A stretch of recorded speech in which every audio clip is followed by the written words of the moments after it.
Le cadrage est très mauvais, non? Si, le cadrage est très mauvais.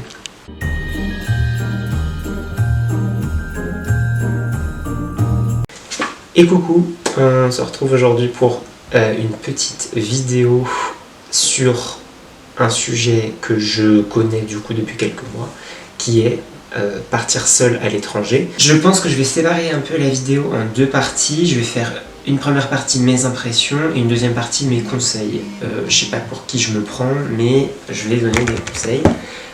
Non, en vrai, c'est plus... Conseil, c'est le mot qui me représente le plus, le mieux, mais c'est pas vraiment des conseils à proprement parler, c'est plus qu'est-ce que je pense qui aurait pu être bien de faire avant ou éventuellement autrement. On dirait un peu un grimoire, on dirait que je vais raconter une histoire là. Vibe Père Castor.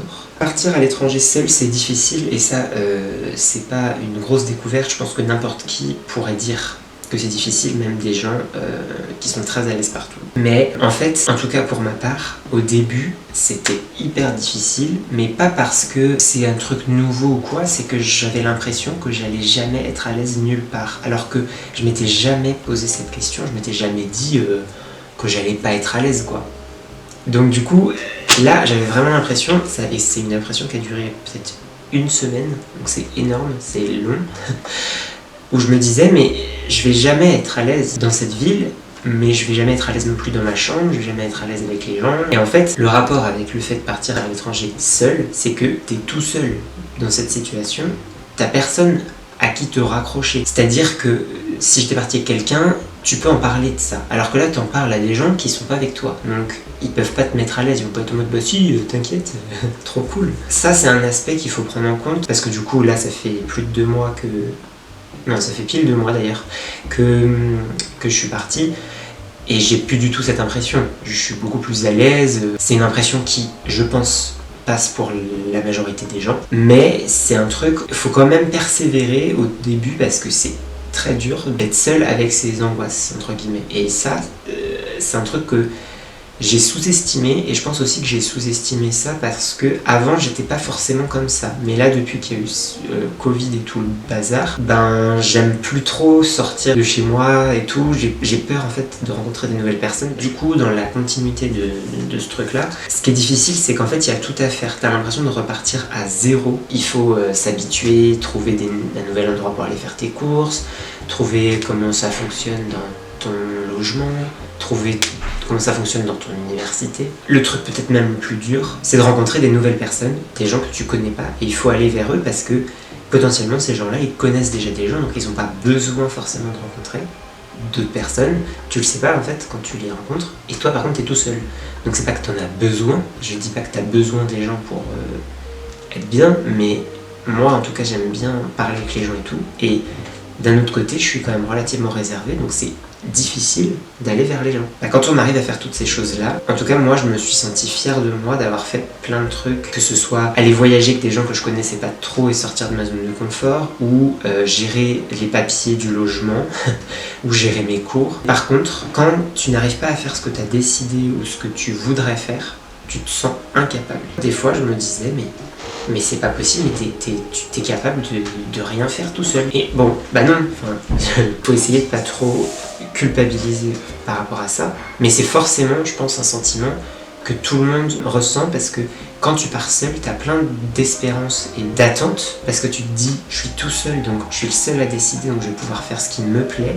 Sauf que des fois, bah, c'est pas que t'es pas capable, mais c'est que c'est pas le bon moment pour le faire. Il y a aussi un truc, c'est que bah, du coup on se retrouve seul avec soi-même, et t'es obligé du coup de t'écouter toi-même. C'est-à-dire que moi je sais que globalement, je peux avoir tendance un peu à me laisser porter par ce dont les autres ils ont envie, parce que je suis pas quelqu'un de très compliqué. C'est-à-dire que niveau bouffe, si quelqu'un préfère manger une pizza plutôt que des sushis, moi ça va m'aller, je m'en fiche, tu vois, à la limite. En fait je me dis, bah si j'ai envie de manger des sushis, hein, je retournerai à un autre moment. Je suis pas compliqué dans ce sens-là, sauf que du coup cette attitude-là, bah ici je peux pas l'avoir. Et du coup en fait des fois j'étais obligé de décider ce que j'avais envie de faire, et je me disais mais qu'est-ce que j'ai envie de faire en fait. Et j'étais content quand même de réussir à réfléchir par moi-même. Mais t'as pas forcément besoin de tout le temps de tout faire avec les gens. Et quand t'es face à des gens qui ne sont pas prêts eux à faire des compromis, et ben tu te dis bah c'est pas grave. Moi non plus, je vais pas faire de compromis. C'est pas parce que cette personne, elle a décidé qu'elle ferait ça que je suis obligé de faire la même chose. Tant pis, on se retrouvera après. Et je suis content parce que je pense qu'il y a 2 mois, j'aurais jamais fait ça. Je vais vite fait passer à une partie un peu conseil, entre guillemets. Enfin, c'est pas des conseils à proprement parler, c'est plus ce que je me serais donné comme conseil avec mon expérience de maintenant. Alors déjà, le premier truc, c'est si j'avais su, je me serais plus préparé en termes de langage. Je me serais préparé à connaître les bases de comprendre et savoir parler dans un commerce. Mais aussi pouvoir être capable de, par exemple, dans un café, demander des trucs en polonais. Même psychologiquement, t'as l'impression d'être moins perdu quand t'arrives, que t'es tout seul, mais que tu comprends quelques trucs. Alors que là, moi, quand je suis arrivé, je ne comprenais rien du tout. Bah, un conseil, mais du coup, j'en ai déjà un petit peu parlé, mais moi, je pense qu'il faut pas être trop exigeant ou avoir trop d'attentes. Moi, je me disais, je vais partir seul, je vais vivre une trop bonne expérience, je vais apprendre plein de trucs, je vais visiter plein de trucs, je vais rencontrer plein de gens, je vais devenir... Enfin, en fait, j'avais des attentes qui étaient complètement démesurées par rapport à ma personnalité. Je suis pas capable de faire ça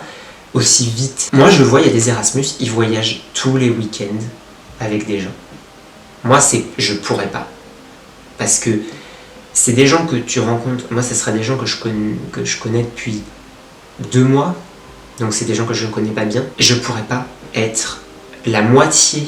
Parce que, en plus, souvent, les week-ends, c'est genre 3 jours minimum. Donc, je pourrais pas, en fait, être la moitié de la semaine avec des personnes que je connais moyen, dans des endroits que je connais moyen, parce qu'en fait, ça serait trop pour moi à gérer entre parler dans une autre langue, être avec des gens que je connais pas très bien, donc c'est-à-dire être un peu réservé, je serais pas complètement moi-même, et en plus découvrir des nouveaux endroits. Mais je comprends qu'il y en ait qui puissent, et d'ailleurs il y en a plein qui peuvent, puisqu'il y en a plein qui le font. Dans ma tête, avant de partir, je pensais que j'allais faire ce genre de choses. Au final, là, si je regarde avec du recul, je me dis, mais attends, mais... Enfin, j'en profite grave, en fait, de mon Erasmus, parce que, déjà, j'ai changé de mentalité, il y a plein de choses, j'ai appris plein de choses, et j'ai découvert plein de choses. Même en restant ici, et en suivant juste les cours, sans voyager tous les week-ends. Et bah, peut-être que la bonne idée, c'est, en fait, de partir seul en vacances. À l'étranger ou pas, mais déjà, dans un premier temps, de partir seul en vacances.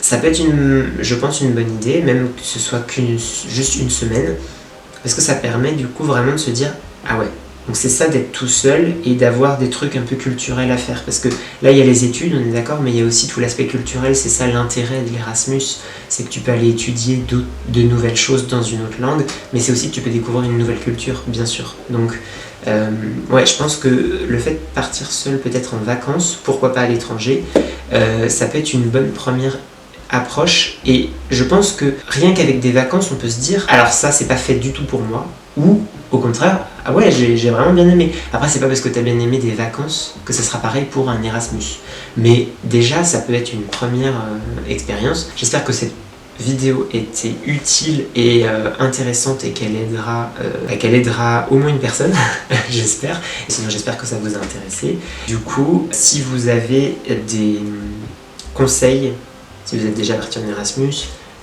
ou si vous avez des questions, eh ben, n'hésitez pas à les laisser en commentaire. On se retrouve demain pour une nouvelle vidéo du calendrier de l'Avent. Et puis ben, en attendant, passez une bonne journée. Salut!